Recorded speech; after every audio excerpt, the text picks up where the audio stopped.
Please welcome her beloved son, Tyler Summitt.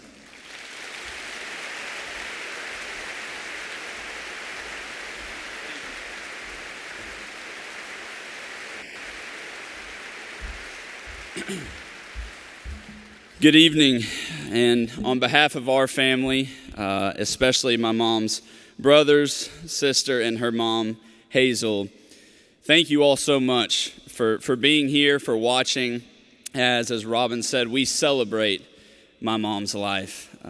I know I definitely don't feel worthy to speak, but I'm so honored and grateful that I get to take part in this celebration.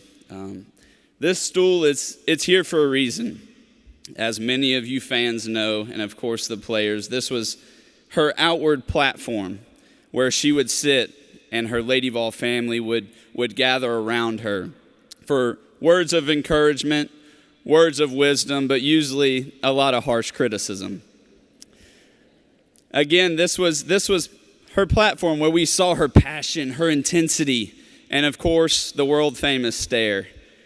But something that I also want to celebrate tonight is my mom's heart, her enormous heart. And I'm here to tell you that inwardly, behind the scenes, she had three hearts. The heart of a mother, as Robin mentioned, a heart for others, and a heart for Jesus Christ. And so let's start with the heart of a mother.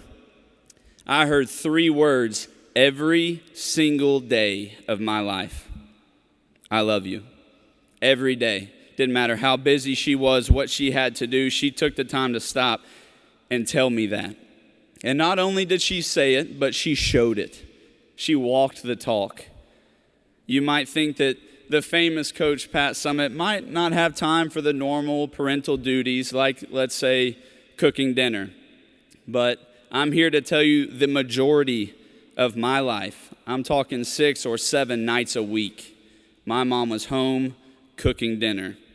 And for those of us that know her best, it wasn't carry out, it wasn't microwave meals. We're talking the stove, the grill, and 2 ovens going at the same time.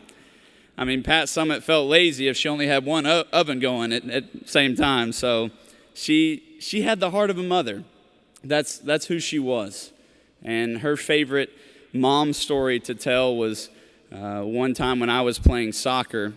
First, let's step back and realize as she's winning those back-to-back national championships in the 90s, she still took the time to come and watch her 6-year-old play soccer. And if that doesn't say enough for itself right there about her heart, then this story will. At halftime, I ran over to her imaginary stool on the sideline, and I look up and I say, "Hey, Mom, how am I doing?" Well, she looked down, she said, "Oh, you're doing all right." That's not Pat Summitt. So I said, "No, come on, Mom. How am I doing?" And she first took her sunglasses off and got eye level with me. That's when I knew I was in for it. She said, "Son, you're not being aggressive. Get after the ball. Run after it. Don't be scared to get physical out there."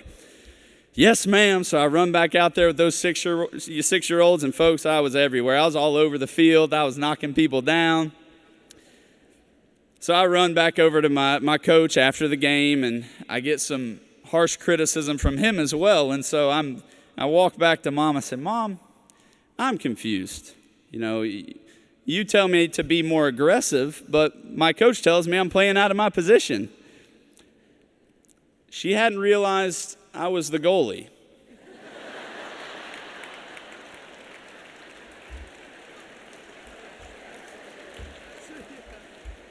That was the last time Pat Summitt ever tried to coach soccer. But it shows her heart. It shows her heart. And she wanted to help any and everybody, no matter if she knew the rules or not. And that brings me to her second heart, a heart for others. And she had it. I guarantee you there are so many people in this building, so many people watching right now that have stories of Pat Summitt walking 100 miles an hour and then stopping on a dime to sign an autograph for a little girl, to say thank you to the janitor or the cafeteria worker. That was her heart for others. She would sacrifice no matter where she was, where her stool was at the time, whether it was her office chair, an airplane seat. It didn't matter where she was. She would sacrifice for others. She would even sacrifice for our dog. As some of you remember the story, she saved our dog by backhanding a raccoon off our back deck. A similar story that you all don't know is a time we were at the beach. My mom sitting in her beach chair, and some friends and my dad and I were out in the ocean playing, and somebody down the beach yells, "Shark." So what does Pat Summitt do?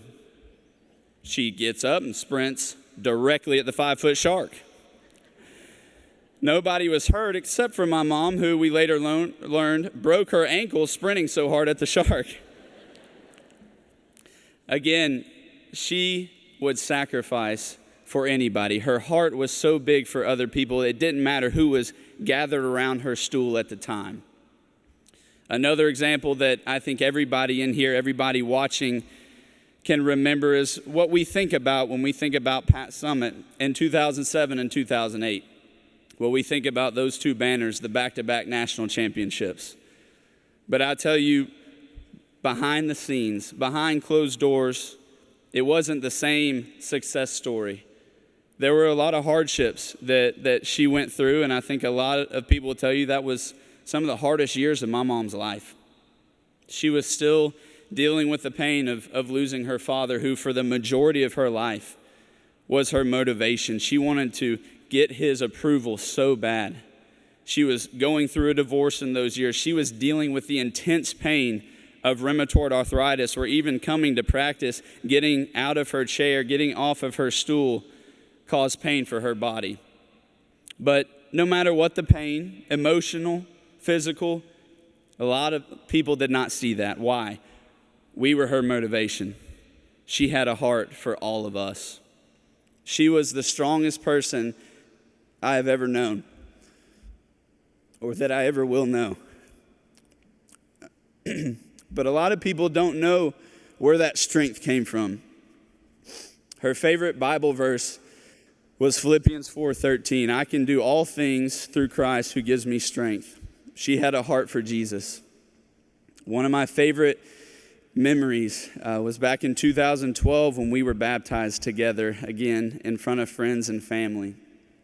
Another example of her faith was in the last few days of her life, when I'm sitting there by her side, and for a son to hear some come up to her and say, "Pat, I love you. Thank you.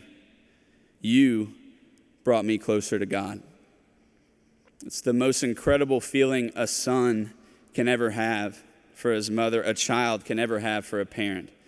And it just showed that Pat Summitt didn't have to talk the talk. She walked the talk.